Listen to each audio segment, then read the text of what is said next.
hardest of hard data does show that job losses began in the second quarter of 2024. It's not my opinion. It's BLS data. After net job losses commence, you're already in recession. We don't even think that the highest rungs of junk bonds right now or credit are safe places to be necessarily. So we're up in credit. We are as liquid as we've ever been. If you're going to own a stock, for God's sake, make sure there's cash flow there and that cash flow is safe. Today's episode is brought to you by Teucrium. Learn more about how agricultural commodities can play a role in your portfolio by clicking the link in the description. Very pleased to be joined once again on Monetary Matters by Danielle DiMartino Booth, CEO and Chief Strategist at QI Research. Danielle, great to see you again. Great to be here, Jack. Always. Danielle, how are you thinking about the U.S. economy right now as we head deeper and deeper into summer? Jack, it's less lonely than it used to be because now that we've had all of these revisions and quarterly and blah, blah, blah, it looks like the U.S. economy started to lose jobs on a net basis based on the hardest data in the second quarter of 2024. That's just based on 12 million employers, 95% of U.S. employers, and all the revisions. So it looks like net job losses began in the second quarter of 2024, which means recession began in the first quarter of 2024, when we'll hear from the NBER, go figure. And it looks like we came out of recession in the fourth quarter of 2024, again, based on a lot of these hard data, based on some of the preliminary revisions that we've seen. And then it looks like we fell back in the first quarter. So there are a lot of parallels right now to the 1980, 1981 double dip recession.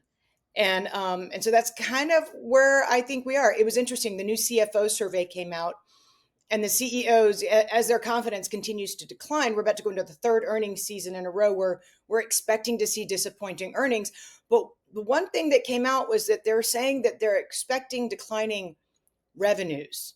So it's kind of another level of recession, if you will, because most companies can manage their margins, manage their profits, but it's a whole different matter when they're starting to warn you that their revenues are going to take a hit as well.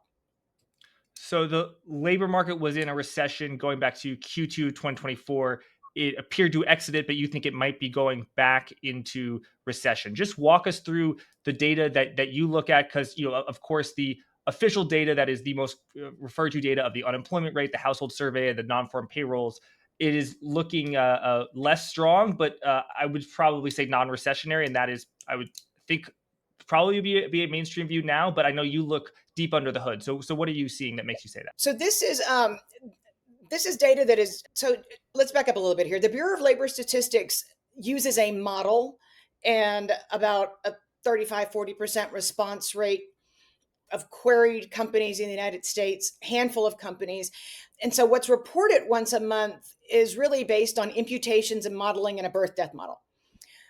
What I'm referring to is actually what the Bureau of Labor Statistics then goes back and corrects their model with.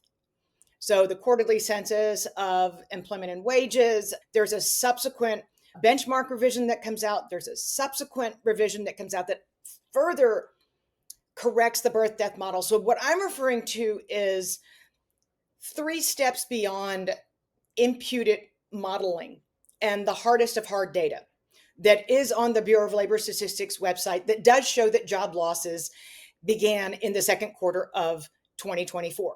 It's not my opinion. It's BLS data.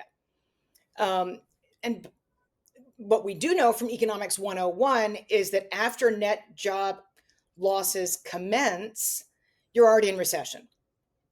So because we know from the Bureau of Labor Statistics revised data that net job losses began in the second quarter of 2024, we can say with some certainty that because recession precedes job loss, that the U.S. economy went into recession in the first quarter of 2024.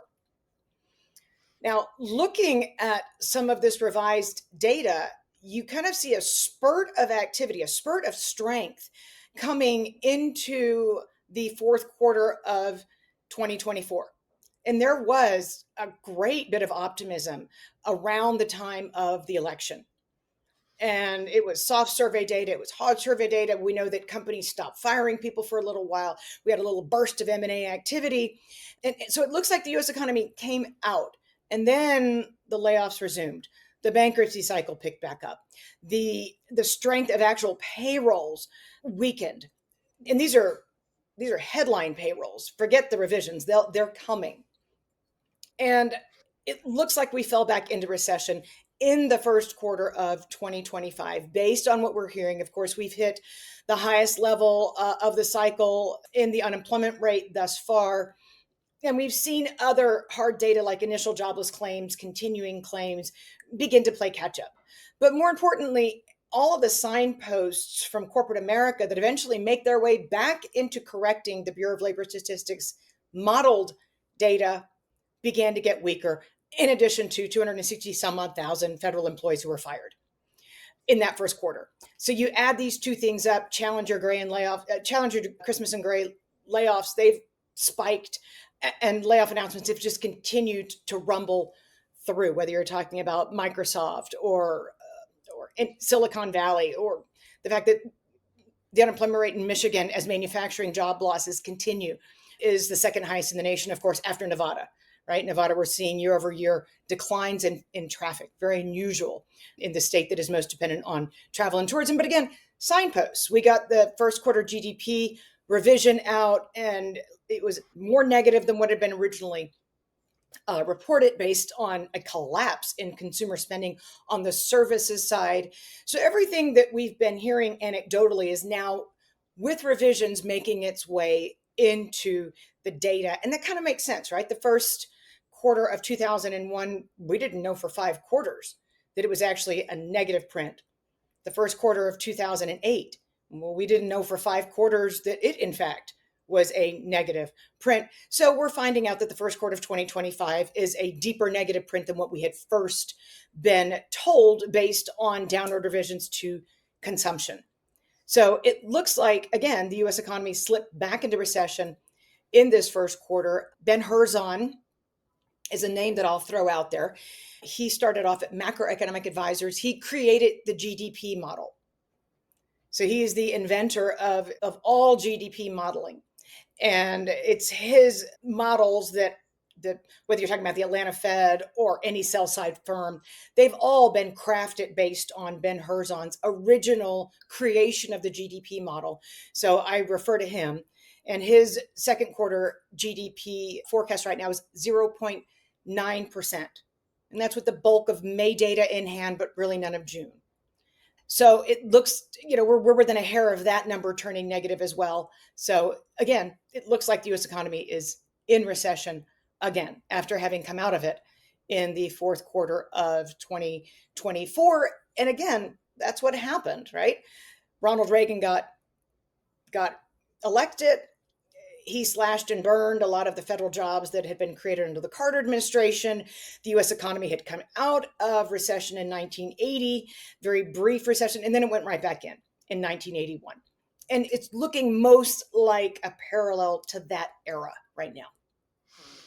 And tell me about those GDP numbers. How much do you think the GDP now forecast and the GDP readings have been not manipulated, but severely affected by import and export data? As you know, the more imports we have into this country, the more it drags down GDP. And right before tariffs, there was a huge front running of, let's get all the steel, all the gold, all the copper, all the beans, although we're probably a net exporter of beans, into the country before Trump puts these tariffs up.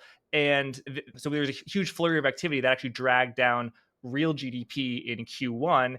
And to what extent might you be seeing maybe the opposite now, where actually the real data, the real picture on the ground could be actually more negative than the GDP forecast because of the potential slowdown in trade and slowdown in imports? So it's good you asked that, because in the third revision to first quarter GDP, import growth disappeared. And everybody on the street was like, whoa. And export growth went further into the negative. What we had suspected, what we're seeing with the buildup in inventories, is that the front running occurred earlier than we had foreseen. So with this revision to GDP, that huge mathematical positive impulse from imports basically went away. And that will get the attention of Fed policymakers, because now you're not just talking about fun with math and GDP. Now you're talking about GDP being dragged down, not flattered by imports anymore, but being dragged down by deep revisions. We went from 1.2% personal consumption expenditures to 0.5%. That's the engine of growth of the United States economy, the US consumer. So that number was more than cut in half. And that took that further into negative territory. And then that huge burst of imports was also basically revised away. So now you're looking at clean GDP math. And that's why you've seen, just in the course of the day, expectations for a July rate cut come up. Are you a sophisticated investor concerned about today's markets? With the ever-present potential for stock market corrections and the risk that bonds won't provide the hedge that they used to, you may want to consider adding an asset class that has historically offered stability when you need it most. The prices of agricultural commodities such as corn, wheat, soybeans, and sugar typically move to their own rhythm, driven by factors like weather and geopolitics, not the factors that move more traditional assets like stocks and bonds. Since inception in 2012, every time the S&P 500 has had a correction of 10% or more, the Teucrium Agricultural Fund Benchmark Index has outperformed. Getting exposure to agricultural commodities has always been tough for individual investors, and while it's not possible to invest directly in this index, Teucrium offers ETFs designed to give investors price exposure to these markets. If you're a professional investment advisor or a self-directed investor managing your family's wealth, click on the link below to learn more about how incorporating agriculture into your portfolio can help diversification and protection. Thanks for listening. Let's get back to today's interview. So President Trump shocked markets with very high levels of tariffs on Liberation Day. About a week later, he put a 90-day reprieve on all countries other than China. So we're actually getting up close to the date where the 90-day reprieve is set to end. And so that is, I believe, July 8th, where tariffs are going to go back up to Liberation Day levels, unless there is a deal, which there very much well could be, or a moderation and the like. But there is just a tremendous amount of uncertainty. Meanwhile, as we record, the stock market actually is, I believe, at all-time highs. What do you think is the impact of these tariffs? What percentage of your slowdown thesis or recession thesis, or however you want to call it, is due to the somewhat high levels of the Trump tariffs, which are set to come back, at least scheduled to come back in place in a week or two? I think if you're listening to the CFOs of the world, and the survey is very fresh, it just came out 24 hours ago, how they're reacting to tariffs, I think, is very informative.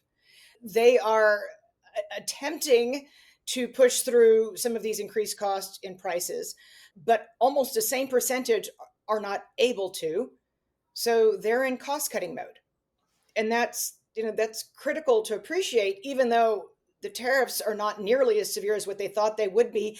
And we know that if the headlines are ugly enough, that we'll probably get another reprieve. I don't want to get ahead of myself, but probably, or get carve outs or what have you. I mean, I don't think anybody envisions the worst case scenario anymore, but companies are planning for some tariffs. And again, that's why they've made the leap in saying, we're not just concerned anymore about a margin squeeze. We are now concerned about inflation adjusted declining revenues.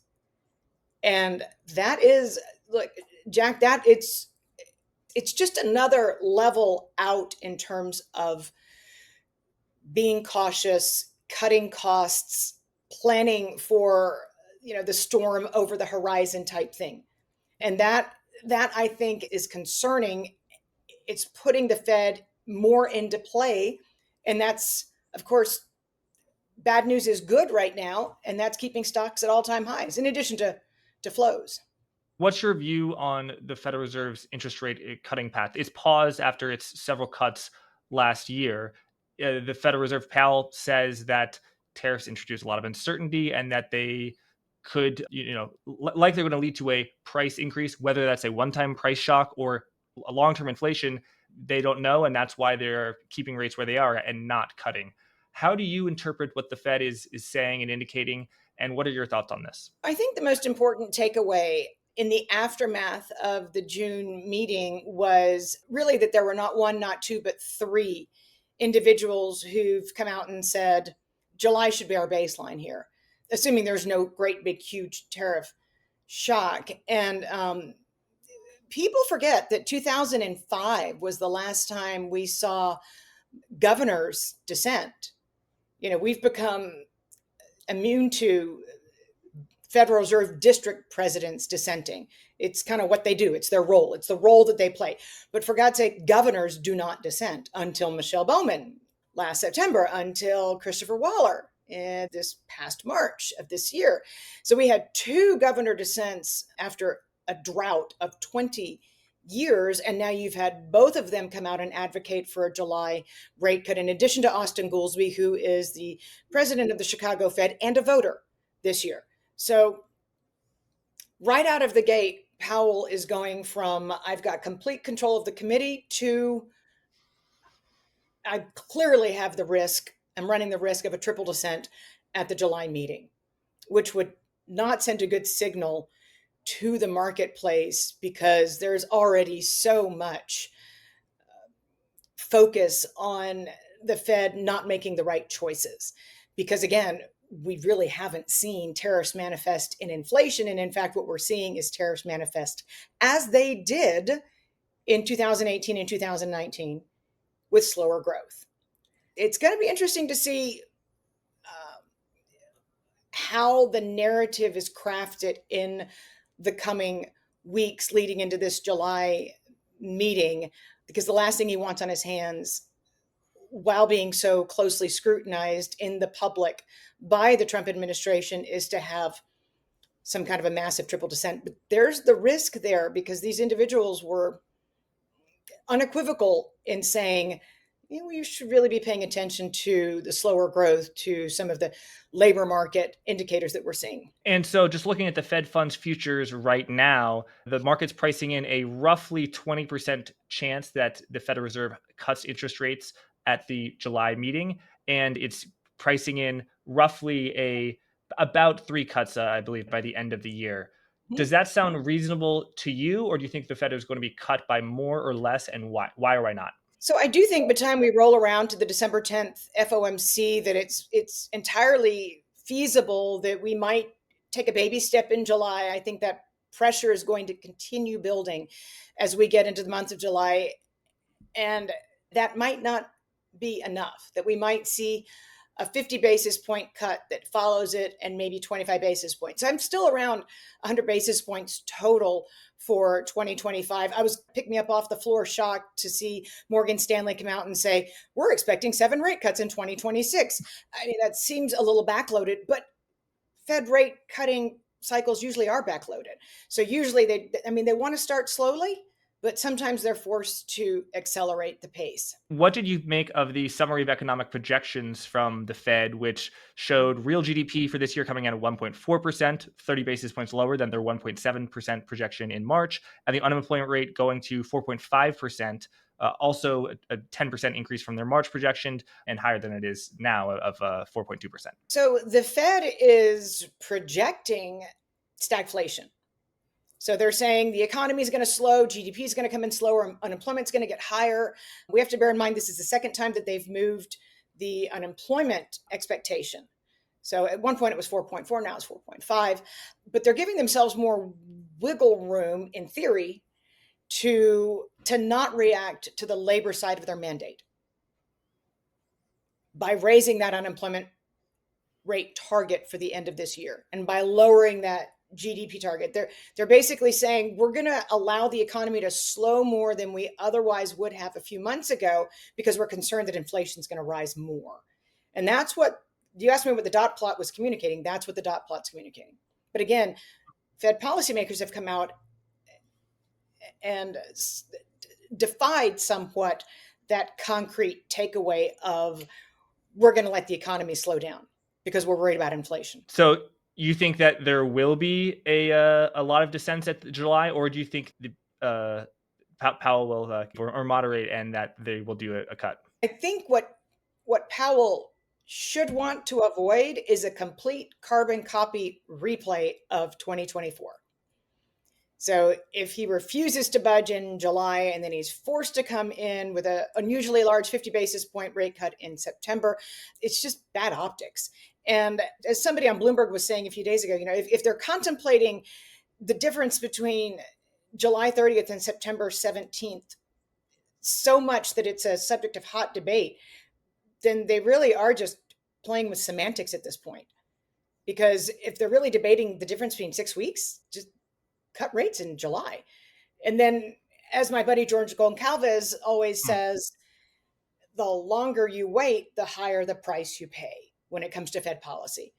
So why not ensure maybe that you only have to take baby steps, that you can go in 25 basis point increments rather than be forced by some of the largest bankruptcies we've seen. I mean, word on the street is that Wolfspeed's going to declare on July the 1st. That'll be 4.6 billion, the largest bankruptcy in more than a year. And again, we're seeing it's so much more visible, the layoff announcements and the size of the bankruptcies. If there's one question you have not asked me that I'll answer anyways, it's what differentiates the credit cycle of 2024 from the credit cycle of 2025. And that is size, because it has been a year of gigantic multi-billion dollar bankruptcies. Tell me about those bankruptcies and where have they been impacted investors? I mean, has it been in the bank loan market, in the private credit market, in the high yield bond market? Because it's my understanding that at least pricing in that market is quite accommodative, and high yield spreads are quite close to their record lows, and Are. sentiment at least in private credit remains pretty good. Although it did definitely take a ding there in April. Those alternative asset manager stocks really had a tough few days there in April. But yeah, to tell us about your views on the bankruptcy cycle, you got a chart from QI Research. We can put it on screen of just I believe the number of bankruptcies, and it shows that it has gone up. If we put up the chart, it is a little hard to see because the huge level of 2007, 2008. But tell us about that, as well as, is that just the number of bankruptcies, and what if you do it by market cap or revenue or employees? Like how does the data shape out? Um, the graph you're referring to is S&P Global, and what they basically track are public companies with 2 million or more in liabilities, or private companies with 10 million or more in liabilities that file Chapter 11. So they track that on a month by month basis.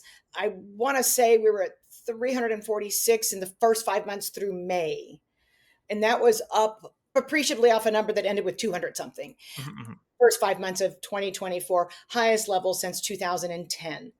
And to answer your question, so far the losses, they certainly aren't evident in spreads.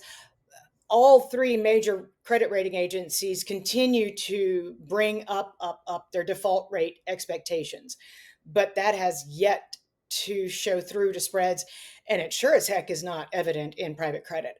The only thing I'll say about private credit is we follow it every single week very closely, and it looks like we may have seen a peak in lending to private credit about 3-4 weeks ago, because the year over year pace has started to come down. So we're tracking that very closely, because it's a separate matter. Bank loans year over year, net of non-depository financial institutions, are up maybe 1.5-2% year over year. But lending to non-depository financial institutions, that peaked out at I want to say almost 24%. And now that's up 22% year over year. So you can, I mean, again, it's a weekly figure that the Federal Reserve publishes. Non-depository financial institution lending, they're what backs, I don't know, buy now, pay later, private credit, private equity, triple levered exchange traded funds, where the margin debt hides out, anything and everything where there's go-go juice that regulators can't see. That's big banks funding non-banks. You're And talking, yeah, you're talking about banks funding non-banks. that lending has been gangbusters. But again, it looks to have peaked in May. We'll have a liquidity issue on our hands, Jack, if the biggest banks are starting to get nervous about the performance in the shadows. Hmm. And what about the corporate credit maturity wall in private credit or high yield, however you want to say. How's that shaping out, and what are you making of the new financing as well as refinancing activity in order to meet that? It's definitely more expensive than it was. We've seen on the triple C side, the lowest rung of high yield debt. We've definitely seen pricing in that market get more expensive, but one rung underneath it, things still pretty cheap.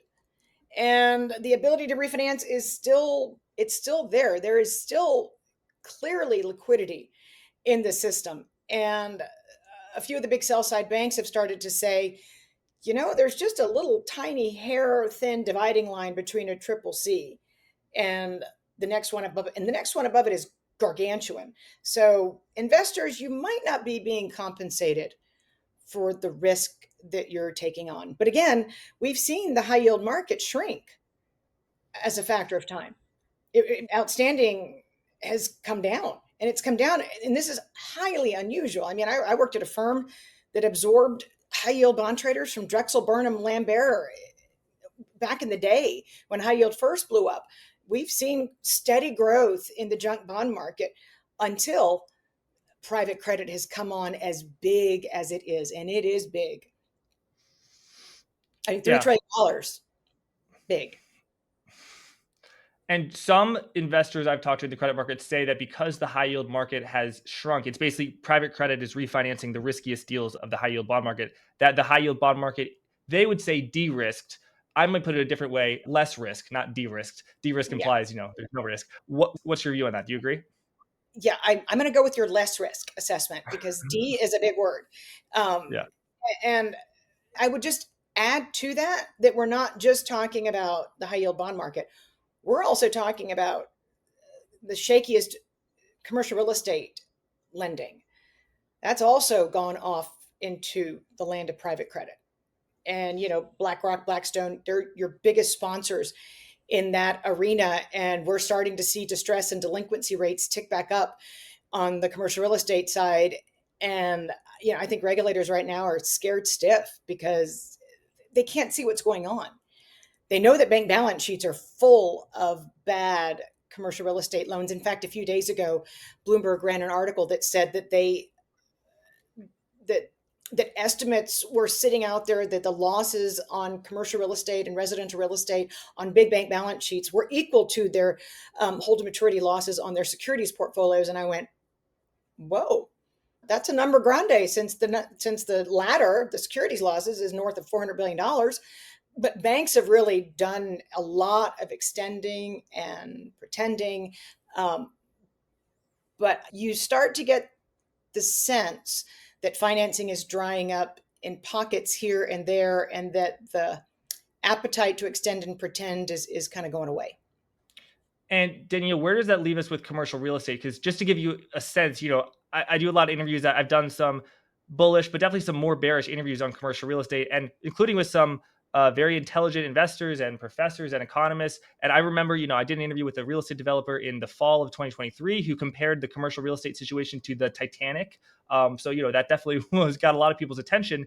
But I look over the past since then, and I don't think it's been the Titanic. And I could go as far back as the fall of 2020, when Jim Chanos, one of the smartest short sellers in the world, was talking about commercial real estate. And I think a lot of real estate investment trusts and investors in real estate have probably done quite well since then. Like I understand this bearish argument, but just help me as and probably a lot of people are in the same boat of they've heard this bearish argument for, I mean, over 4 years now, and the shoe hasn't dropped. Mm-hmm. Do you think the shoe's ever going to drop? Do you think it's going to drop soon? Like, how are you thinking about it?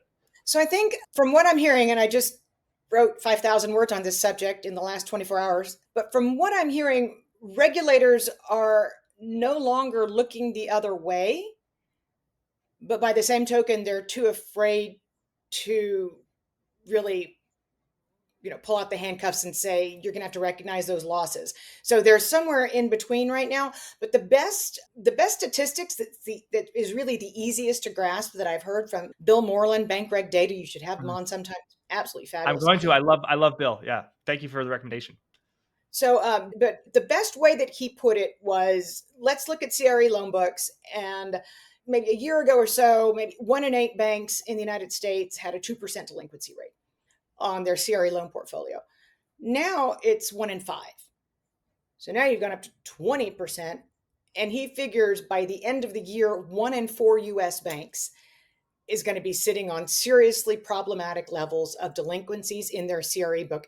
His point is the delinquency is spreading and it's getting harder for banks to do this extend and pretend game, especially if we're going into this is no longer I'm working from home, or there's a structural storm that's hit the office sector because people haven't come back to the office. Or this is just how a plain vanilla recession plays out in the commercial real estate sector, as opposed to how a pandemic inflicts a mortal wound on the office sector alone. So now I'm having more discussions about industrial. I'm having more discussions about hotels. Nobody wants to talk about multifamily because it's so bad. The discussion from 18 months ago has broadened out from this is kind of isolated to office to we're now talking about most asset classes. Oh, and by the way, they're building too many data centers. But the way Bill Moreland put it was we've gone from 1 in 8 banks to 1 in 5 banks, and we anticipate by the end of the year, we'll have 1 in 4 banks that are kind of in this bucket of you've got a real CRE loan problem. Danielle, how very key to commercial real estate, of course, is interest rates, the overnight rate, the 5-year rate, the 10-year rate. How have you made of the way that the bond market has been trading the 10-year, the 30-year? Because I look, it's interesting. The period of weakness you saw last year, you said recession, and also this year. For a lot of that time period, the bond market has actually been selling off, so yields going up. What's going on there? And also, do you think the presidency will strong arm the Fed into lower rates? Not Trump. I think the data. And I Okay, think okay. that the problem is Jay Powell's about the only one left in the country right now that's maintaining, with continuing jobless claims reaching 1.974 million, the highest in the post-pandemic era. He's about the only one still contending that the labor market is solid. Like everybody else is kind of like, hey, dude, open your eyes. Yes, he says labor market. So I'm not Solid. disagreeing with you. He says solid, but he also would say softening, and the labor force is not a source of inflationary pressure. So True. he acknowledges that there has been softening. I think he has used that phrase, right? He has, but again, the word that he swings around constantly is solid. And I doubt that would be the perception of a lot of people in this country. Yeah, and continuing claims. So you're absolutely right that it is the highest it's been after the pandemic, which it is a while, 5 years, but it is still quite low. Like I think it's lower than most of history. Like I mean, I guess going back to the 1960s. Like in 2018, it was 1.9 million, and now it's 1.9 million. In 2011, it was 3.7 million. It's 1.9 million. So it's still, I would say, it's still low. Oh, Just looking at trends. absolutely. It should Yeah, be still low, Jack. We didn't have in 2011. We didn't have millions of Uber drivers and Lyft drivers and DoorDash drivers. It economically filing for jobless claims makes absolutely no sense. And your exhaustion rate, people who've run through their jobless claims, has gone through the roof. So we're not seeing everybody who would be collecting unemployment benefits because a lot of people have just run through theirs and they no longer qualify. hmm. And so Powell and the Federal Reserve characterized the job market. I guess just Powell. Powell characterized the job market as a job market where there's not a lot of hiring, but there's also not a lot of firing, and there's not a lot of quitting. So there's everything's just kind of staying in place, not volatile. Would The you quitting agree with that characterization? No, the quitting part he's wrong about. And that's where, we've seen that in the falling quit rate. We've also seen that in a cycle high in the percentage of individuals in a cycle low in the percentage of individuals who are unemployed for 5 weeks or less. We call them job leavers. It's a real-time 1 month reported with non-farm payrolls that's gone from a high of 13.8% in December to now 9.8% of people losing their jobs. And that's just a sign of people who are unemployed for 5 weeks or less feel like they can get a new job quickly. So we see a rise in the percentage of job leavers as very bullish for job security. And we see a decline as very bearish. That's the flip side of that. But no, I think, again, you have to take in mind the gig economy. The bureaucrats in Washington, D.C. anticipate that by the end of 2026, 50% of all U.S. workers they'll have a side gig of some kind. We've never seen these kinds of numbers before. We have record numbers of multiple job holders. We've had a massive spike in the self-employed. There is the ranks of individuals who are working part-time for economic reasons and for non-economic reasons. Those numbers have gone through the roof. And then companies have just gotten to be very smart. They just put hiring freezes on. They just eliminate positions where there were openings. They just close those openings. They had performance improvement plans to help people find their way to the door so they don't actually have to announce layoffs. But job warnings aggregated across the United States, you read the data, warnings, which is, if you're having 100 or more layoffs, you've got to send into that state, hey, I'm going to be laying off 100 more people. But warnings are where they were in the Great Recession. So companies are telling us that these people are going to get laid off. Really? And what about the BLS layoff data? What does that show? And do you think it is muted in terms of it's not showing the weakness that is actually there? It is muted, but we have seen serious weakness in the quits rate, even though I believe that's the lowest survey response rate of any of the major surveys. I think that's in the 30s. And then it's lagged by 2 months. But it is playing catch up. My favorite chart right now is pretty simple because most Americans are like, got it. Indeed.com. Indeed.com's at about 104 right now based on an index of 100. So you've almost gone completely full circle in terms of demand for labor post-pandemic. Mm-hmm. What, Danielle, what do you make of the spending of the American economy? I guess just looking at personal consumption expenditures in a nominal way, since it's been very, very high since 2020 and 7%, 6%, but even like from 2024 until now, it's still been above 4.5%. So if inflation is, let's say 2.5% and spending is 4.5%, that's a 2% real growth in spending, which to me indicates at least some level of strength. Would you agree with me that that's a certain level of strength, or is that not good?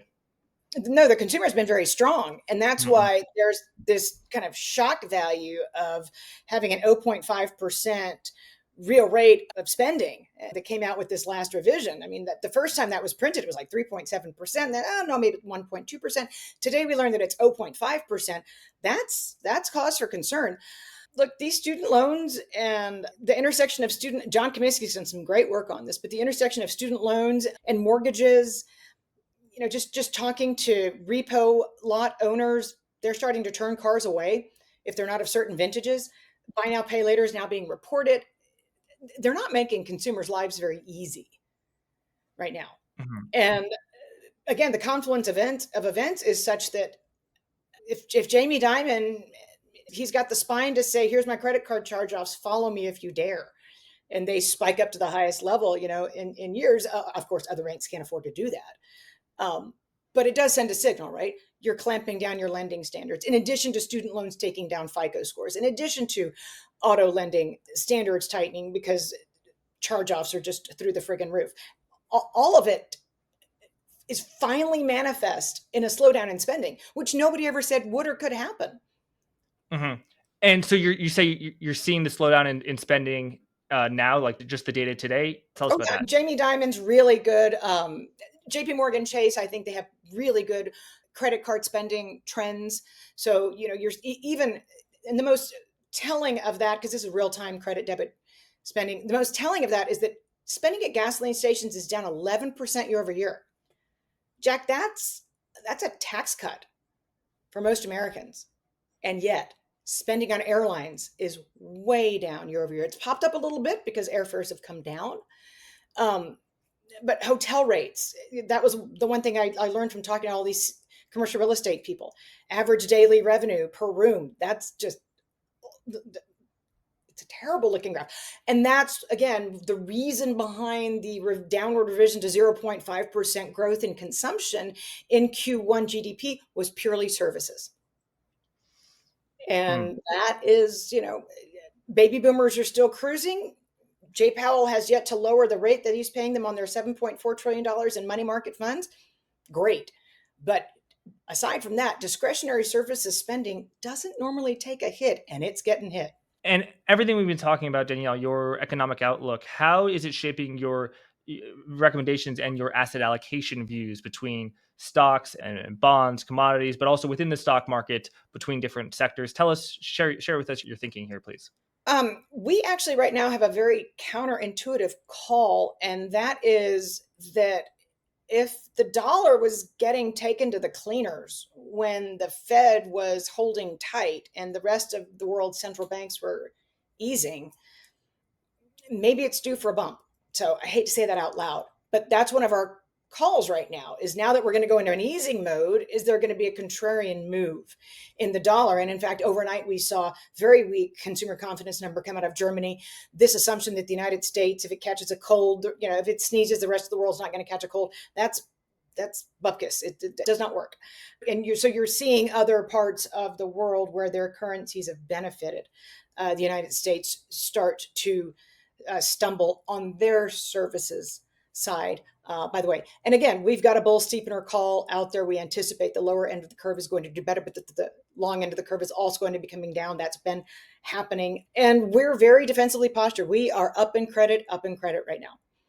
And we suggest to people that they take cover because we don't think that the lowest rungs, we don't even think that the highest rungs of junk bonds right now or credit are safe places to be necessarily. So we're up in credit. We are as liquid as we've ever been. If you're going to own a stock, for God's sake, make sure there's cash flow there and that cash flow is safe. So if you're going to ride out the storm, utilities are a really good call right now as well. Yeah, I'm glad you got a dollar bull call because I've like to have some amount of balance on this program. And I most people I've been talking about who have a call on the dollar is bearish. Everybody's bearish. Everybody's bearish the dollar. And that usually is in and of itself a signpost. And Daniel, what do are there any individual companies you like or particularly you Can't don't do that, like? Jack. Yeah, you can't do that. Yeah. No, I can't do that. But I can say, Jack, that anything and everything that has to do with aging, yeah, I think senior living is going to be a hot area going forward. That A hot interesting area. as a secular theme. I like that. And Danielle, so I just some particular companies. I mean, I'll name it.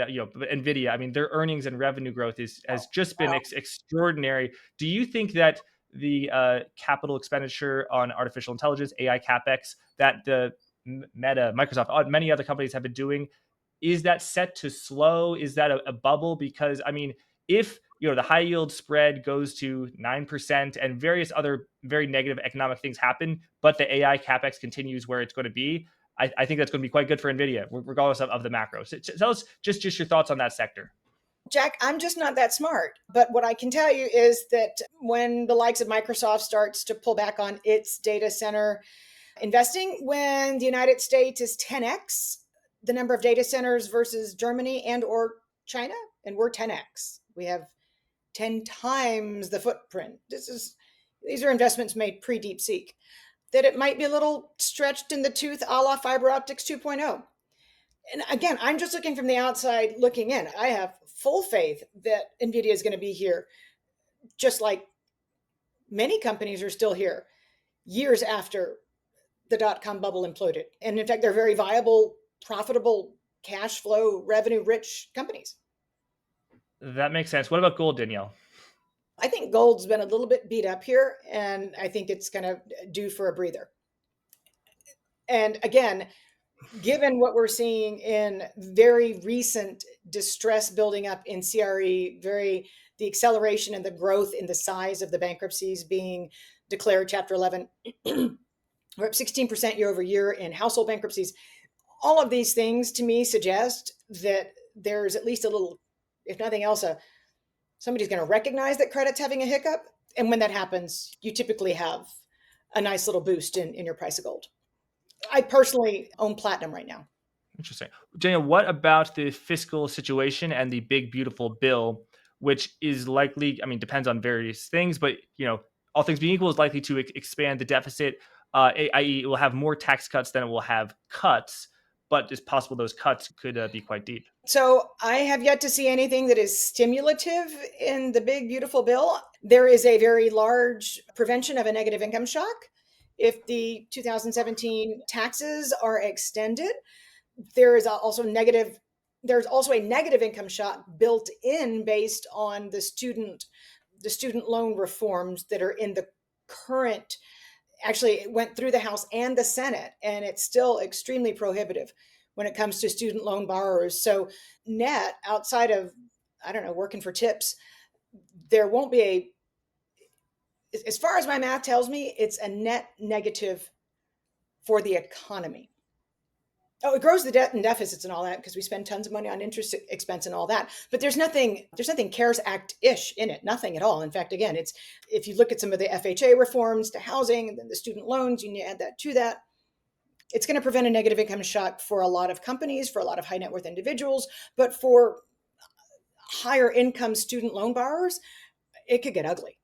Tell us about the effect of Doge. I think a lot of people on all sides of this political spectrum and all economic outlooks think that they're less concerned about Doge or less excited for Doge, depending on than they were a few months ago. Now that Elon Musk has left, does Doge really have teeth?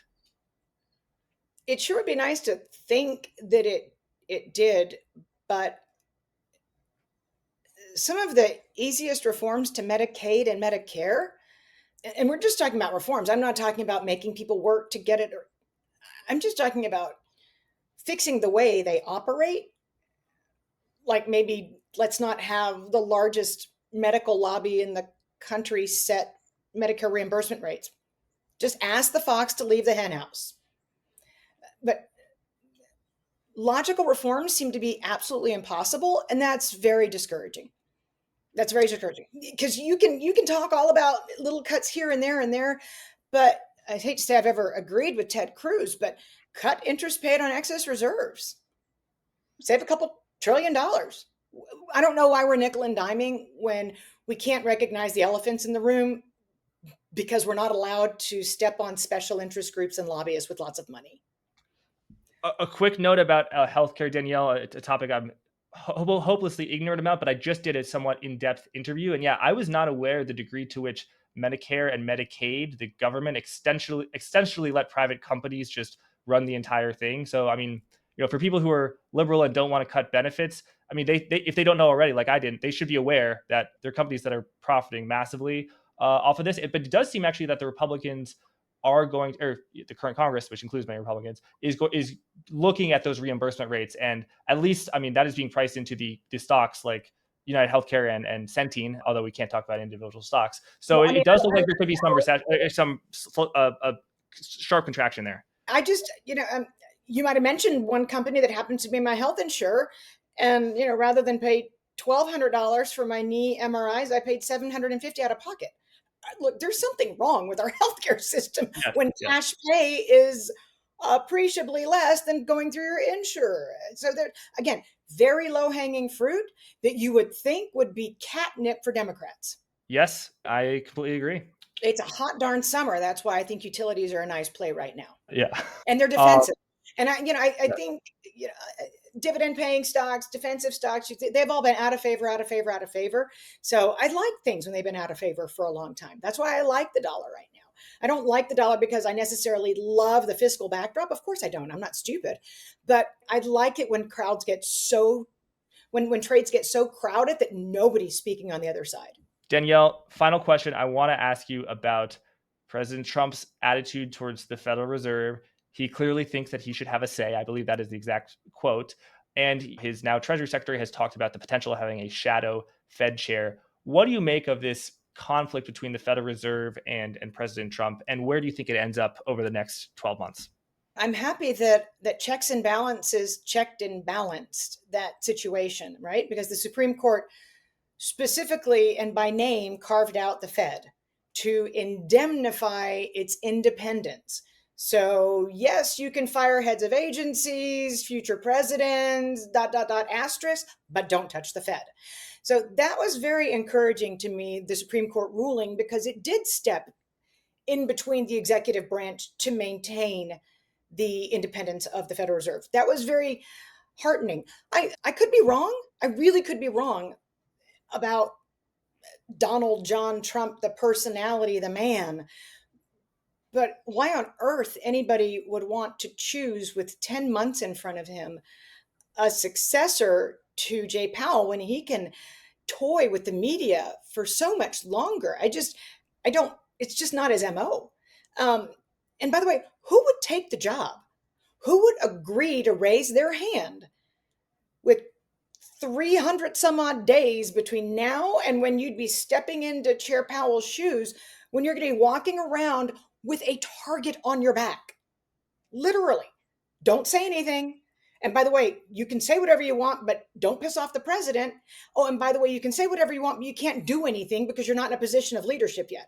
Who would take that position to be under the critical microscope of President Trump for 10 months without getting a divorce? I don't know. But Danielle, I got just to bring I'm not disagreeing, but just to bring it, everyone can say, I would never want it. I would never want it. You would tell me I wouldn't want to be on the Fed board. Joseph Swang would say, I don't want to be on the Fed board. But I think deep down, people who really have a lot of respect for the Federal Reserve and have been involved with the Federal Reserve, would they be called upon to serve? I think they would jump at the chance, and particularly to lead the organization. I don't know, Danielle. You disagree? You don't think that there are a lot of people who want to be there?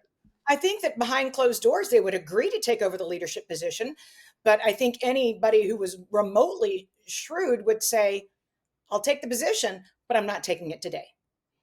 By the way, you've got Adriana Kugler to replace in January. Why don't you focus on her first? And then we can talk. Look, you're asking the wrong person, Jack, because I am the worst bureaucrat to ever walk planet Earth. I failed all sensitivity training, but when asked to serve, I did serve the Federal Reserve for 9 years. President Trump is also not super keen on sensitive training as well. And I got to hand it to you that I think your read makes sense, that President Trump, he wants to just fire off truths and tweets criticizing rather than actually having to put someone up. And I think it's a lot more fun. It's a lot more fun. Yes. Danielle. Yeah. Danielle, thank you so much for joining. People can find you on Twitter at DiMartino Booth. Your website is qiresearch.com. I really appreciate it. And it's always a pleasure to talk to you. Jack, always a pleasure. I'm so happy to see you continue to grow your franchise and your influence. Bravo. Thank you so much, Danielle. Thanks everyone for watching. A reminder to subscribe to the Monetary Matters YouTube channel, and also subscribe to the Apple Podcasts, Spotify, and wherever else you listen to it. Leaving a rating and review really helps the show. Thanks for watching. Remember to click the link in the description to learn more about the Teucrium Agricultural Fund Benchmark Index. Until next time. Thank you. Just close the door.